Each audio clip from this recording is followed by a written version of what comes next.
Welcome to back our channel. এই ভিডিঅ'টোত আৰু এখন মডেল কুৱেশ্যন লৈ আহিছোঁ। ইয়াৰ আগৰ দুটা ভিডিঅ'ত দুটা মডেল কুৱেশ্যন দিয়া হৈছে। সেই ভিডিঅ'খিনি যদি চোৱা নাই চেনেলত ভিজিট কৰি ভিডিঅ'খিনি চাব পাৰিব। আৰু আমাৰ চেনেল যদি এতিয়ালৈকে ছাবস্ক্ৰাইব কৰা নাই তেনেহ'লে চেনেলটো ছাবস্ক্ৰাইব কৰি দিব আৰু ভিডিঅ'টো লাইক আৰু শ্বেয়াৰ কৰি দিব। তেনেহ'লে পলম নকৰি ভিডিঅ'টো আৰম্ভ কৰোঁ। প্ৰথম প্ৰশ্ন 5/11, 10/33 আৰু 15/44 গসাউ নিৰ্ণয় কৰা। সংখ্যাখিনি ভগ্নাংশ দিয়া আছে, HCF কৰিব লাগে। ভগ্নাংশ দিয়া থাকিলে আৰু HCF নিৰ্ণয় কৰিব হ'লে ওপৰৰ সংখ্যাখিনি HCF কৰিব লাগে আৰু তলৰ সংখ্যাখিনি LCM কৰিব লাগে। 11, 33 আৰু 44ৰ HCF কৰিম। 11, 33 আৰু 44ৰ HCF হ'ব 11। তলৰ সংখ্যাখিনিৰ LCM কৰিব লাগিব। 5, 10 আৰু 15ৰ LCM কৰিম। 5, 10 আৰু 15ৰ LCM হ'ব 30। উত্তৰ হৈছে 30/11, অপশ্যন বি। নেক্সট কুৱেশ্যন, বৰ্তমান বাপেক আৰু পুতেকৰ বয়সৰ যোগফল 36 বছৰ। 6 বছৰ পাছত বাপেকৰ বয়স পুতেকৰ বয়সৰ 3 গুণ হ'ব। বাপেকৰ বৰ্তমান বয়স কিমান? পুতেকৰ বয়স ধৰিম x, তেনেহ'লে বাপেকৰ বয়স হ'ব 36 - x। 6 বছৰৰ পাছত বাপেকৰ বয়স পুতেকৰ বয়সৰ 3 গুণ হয়।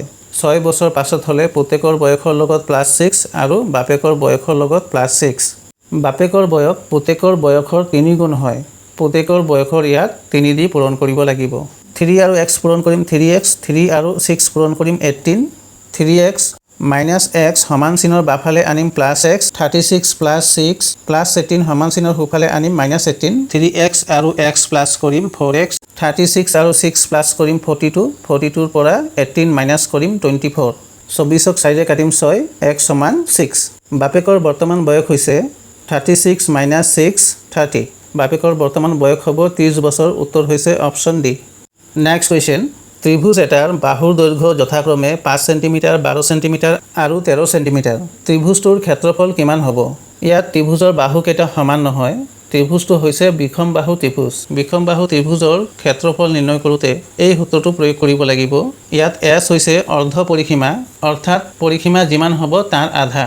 5 আৰু 12 17, 17 আৰু 13 30। ত্ৰিভুজটোৰ পৰিসীমা হৈছে 30 চেণ্টিমিটাৰ। 30 চেণ্টিমিটাৰৰ আধা হ'ব 15 চেণ্টিমিটাৰ। এছৰ মান হৈছে 15। ইয়াত A, B আৰু C হৈছে বাহুৰ দৈৰ্ঘ্য। এছৰ মান হৈছে 15, এৰ মান হৈছে 5, 15ৰ পৰা 5 মাইনাছ কৰিম 10। এছৰ মান হৈছে 15, বিৰ মান হৈছে 12, 15ৰ পৰা 12 মাইনাছ কৰিম 3। এছৰ মান হৈছে 15, চিৰ মান হৈছে 13, 15ৰ পৰা 13 মাইনাছ কৰিম 2। 15, 10, 3 আৰু 2 পূৰণ কৰিম 900। এতিয়া বৰ্গমূল কৰিম। 900ৰ বৰ্গমূল হ'ব 30। উত্তৰ হৈছে 30 বৰ্গ centimetre, option A. Next question, A আৰু Bৰ গড় বয়স 28 বছৰ আৰু B আৰু Cৰ গড় বয়স 26 বছৰ। A আৰু Cৰ বয়সৰ পাৰ্থক্য কিমান? A আৰু Bৰ বয়স হৈছে 28 বছৰ। A আৰু Bৰ বয়সৰ যোগফল হ'ব 28 × 2 56 বছৰ। এৰ বয়স ধৰিলোঁ 28 বছৰ আৰু Bৰ বয়স ধৰিলোঁ 28 বছৰ। B আৰু Cৰ গড় বয়স হৈছে 26 বছৰ। B আৰু Cৰ বয়সৰ সমষ্টি হ'ব 26 × 2 52 বছৰ। Bৰ বয়স ধৰিছোঁ 28 বছৰ। B আৰু Cৰ বয়সৰ যোগফল হৈছে 52 বছৰ। 52ৰ পৰা 28 বিয়োগ কৰিম 24 বছৰ। Cৰ বয়স হ'ব 24 বছৰ। এৰ বয়স হৈছে 28 বছৰ আৰু Cৰ বয়স হৈছে 24 বছৰ। 28ৰ পৰা 24 বিয়োগ কৰিম 4। A আৰু Cৰ বয়সৰ পাৰ্থক্য হৈছে 4 বছৰ। উত্তৰ হৈছে অপশ্যন বি। নেক্সট কুৱেশ্যন, কোনো এক সামগ্ৰীৰ মূল্য প্ৰথমে 30% হ্ৰাস কৰা হ'ল আৰু তাৰ পিছত 20% বৃদ্ধি কৰা হ'ল। মূল্যৰ মুঠ শতাংশৰ পৰিৱৰ্তন হৈছে। ইয়াত সামগ্ৰীটোৰ মূল্য দিয়া নাই। সামগ্ৰীটোৰ মূল্য ধৰিম 100। 30% হ্ৰাস মানে কোনো এটা সামগ্ৰীৰ ক্ৰয় মূল্য 100 টকা হ'লে বিক্ৰী মূল্য হ'ব 70 টকা।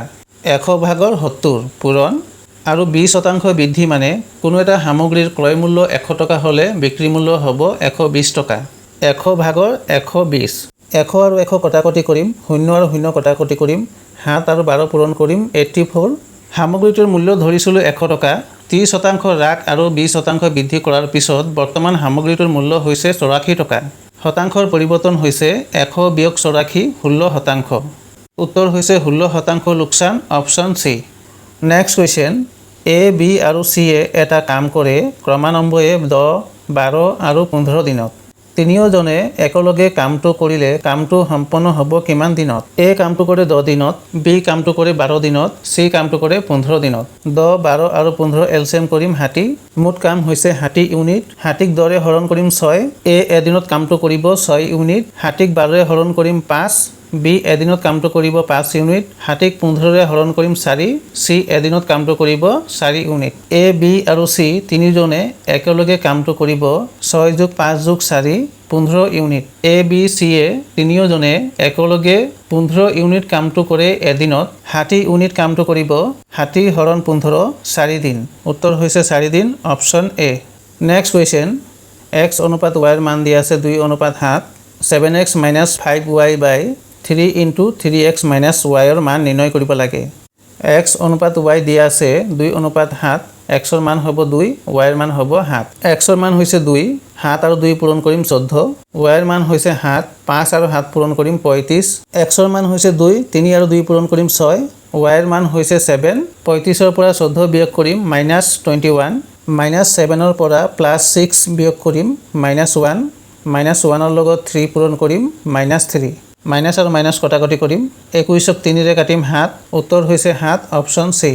নেক্সট কুৱেশ্যন, বছৰি 8% সুতৰ হাৰত 1200 টকাৰ কিমান বছৰত সৰল সুত 288 টকা হ'ব? ইয়াত সৰল সুতৰ ফৰ্মুলাটো ব্যৱহাৰ কৰিব লাগিব।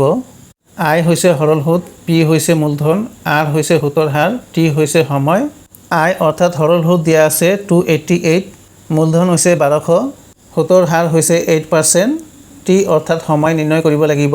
0 আৰু 0 কটাকটি কৰিম, 288 সমান 12 পূৰণ 8 পূৰণ টি। 288ক 8ৰে কাটিম, 3 8 × 24, 28ৰ ইয়াত আছে 4 আৰু 8 48, 8 6 × 48, 36ক 12ৰে কাটিম 3, উত্তৰ হৈছে 3 বছৰ, option B. Next question, x - 1/x = 3 হয় তেন্তে x³ - 1/x³ ৰ মান হৈছে x - 1/x ৰ মান দি আছে 3, x³ - 1/x³ ৰ মান নিৰ্ণয় কৰিব লাগে। ইয়াত আমি a³ - b³ ৰ ফৰ্মুলাটো এপ্লাই কৰিব লাগিব। ইয়াত a হৈছে x, x³ - b হৈছে 1/x, 1/x³ x - 1/x whole cube plus 3a হৈছে x, b হৈছে 1/x, a - b হৈছে x - 1/x। x আৰু x কটাকটি যাব, x - 1/x ৰ মান হৈছে 3, 3³ প্লাছ 3, x - 1/x ৰ মান হৈছে 3, 3³ হৈছে 27, 3 আৰু 3 পূৰণ কৰিলে হ'ব 9, 27ৰ লগত 9 প্লাছ কৰিলে হ'ব 36, উত্তৰ হৈছে অপশ্যন ডি। নেক্সট কুৱেশ্যন, বৰ্গমূল কৰিব লাগে।